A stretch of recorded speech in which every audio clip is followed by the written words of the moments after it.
విజ్ఞప్తి అందరికీ నియోజకవర్గానికి సంబంధించి ఒక్క సమస్య పైనే ప్రస్తావించవాలని కోరుకుంటున్నాను. ప్రస్తావిస్తే అందరికీ అవకాశం వస్తుందని చెప్పేసి తెలియజేస్తున్నాను. గౌరవ శాసనసభ్యులు కడియం శ్రీహరి గారు.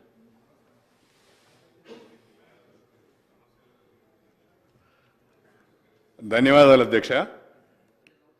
అధ్యక్ష, స్టేషన్ గన్పూర్ నియోజకవర్గం ధర్మసాగర్ మండలం ఎల్కుర్తి గ్రామంలో సైనిక్ స్కూల్ ఏర్పాటు చేయడానికి ప్రభుత్వ పరంగా అనుమతినివ్వడం జరిగింది అధ్యక్ష.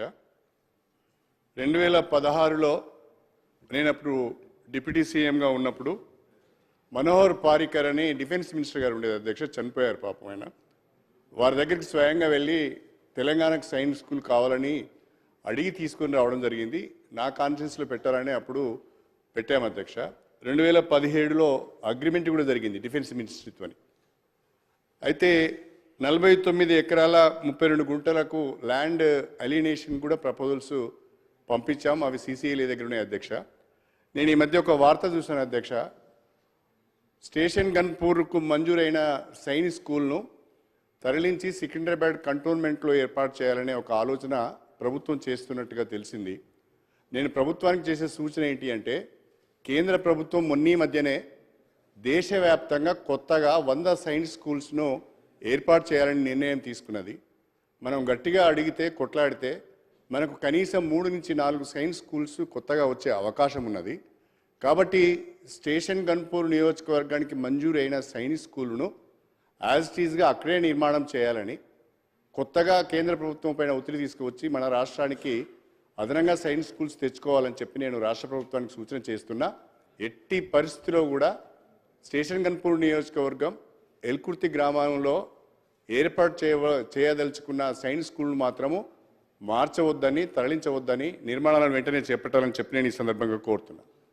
ఇంకొక చిన్న ఇష్యూ అధ్యక్ష, మీరు చెప్పిన 3 నిమిషాల లోపే ముగిస్తాను నేను అధ్యక్ష. ఇంకొక చిన్న విషయము, ఇది మా వర్ధన్నపేట శాసనసభ్యులు నాగరాజు గారికి కూడా ఇది ఒక పెద్ద సమస్య అయింది. వారు కూడా ఎన్నికలలో అనేక ఇబ్బందులు పడ్డారు. మడికొండ రాంపూర్ మధ్యన, మడికొండ రాంపూర్ ధర్మసాగర్ 3 గ్రామాల మధ్యన ఒక డంపింగ్ యార్డ్ ఉన్నది అధ్యక్ష. దాదాపు 30 ఎకరాల స్థల విస్తీర్ణంలో ఆ డంపింగ్ యార్డ్ ఉన్నది. దాని షిఫ్టింగ్ కూడా మడిపల్లి జయగిరి మధ్యన ఒక 150 ఎకరాల జాగా ఉంది. అక్కడికి ఆ డంపింగ్ యార్డ్ని షిఫ్ట్ చేయాలని చెప్పాము. ఈ డంపింగ్ యార్డ్ ద్వారా భూగర్భ జలాలు కలుషితమవుతున్నాయి, త్రాగునీటికి సాగునీటికి కూడా ప్రాబ్లం అవుతున్నది. కాబట్టి తక్షణమే డంపింగ్ యార్డ్ అక్కడి నుంచి మార్చే ప్రయత్నం చేయాలని చెప్పి కూడా నేను రాష్ట్ర ప్రభుత్వాన్ని కోరుతున్నా. చివరిగా అధ్యక్ష, ఇది తెలంగాణ శాసనసభ్యులందరికీ సంబంధించిన విషయం అధ్యక్ష. మనం అందరం కూడా దీనిపైన ఆలోచించాలని నేను కోరుతున్నా. మొన్న బడ్జెట్ పై చర్చలో కూడా నేను మాట్లాడడం జరిగింది. ప్రధానంగా కాకతీయ రాజులు చాలా గొప్ప రాజులు అధ్యక్ష. మనకు ఎంతో వారసత్వ సంపదనిచ్చారు, కళా సంపదనిచ్చారు. ఆ కాకతీయుల పేరుని ఇప్పటికి కూడా చెప్పుకొని మనమందరం కూడా బ్రతుకుతున్నాం. బ్రహ్మాండమైన నీటిపారుదల వ్యవస్థను వాళ్ళు ఏర్పాటు చేశారు. కాబట్టి నేను రాష్ట్ర ప్రభుత్వానికి, మా శ్రీధర్ బాబు గారు LA మినిస్టర్ గారు ఉన్నారు, మిగతా మంత్రులు అందరూ కూడా ఉన్నారు, నేను మరీ విజ్ఞప్తి చేస్తున్నా, ఎట్టి పరిస్థితిలో కూడా రాష్ట్ర ప్రభుత్వ అధికార చిహ్నం నుండి కాకతీయుల కళాతోరణాన్ని, చార్మినార్ను తొలగించవద్దని చెప్పి మీ ద్వారా ప్రభుత్వానికి విజ్ఞప్తి చేస్తున్నా అధ్యక్ష.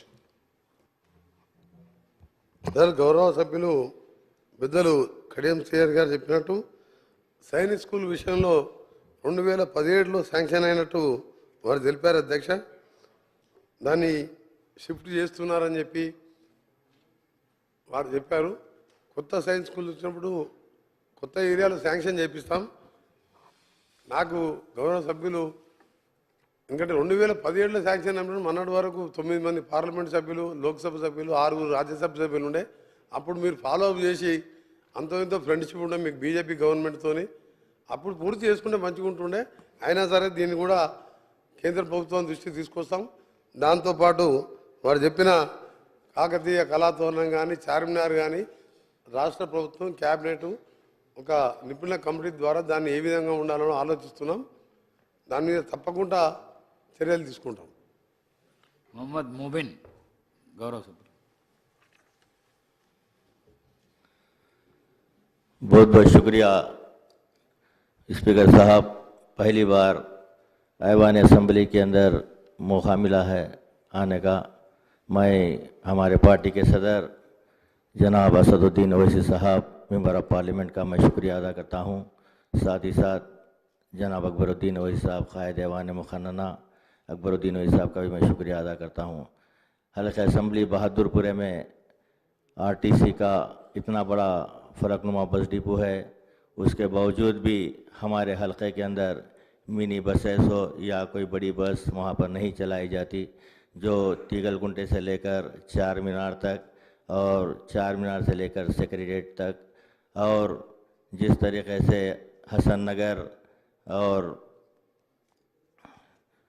नगर, अंसारी रोड, मुस्तफ़ा नगर और दीगर इलाके जात के अंदर छोटे छोटे गलियां हैं, उसके बावजूद भी मिनी बसेस को वहां पर नहीं चलाया जा रहा है।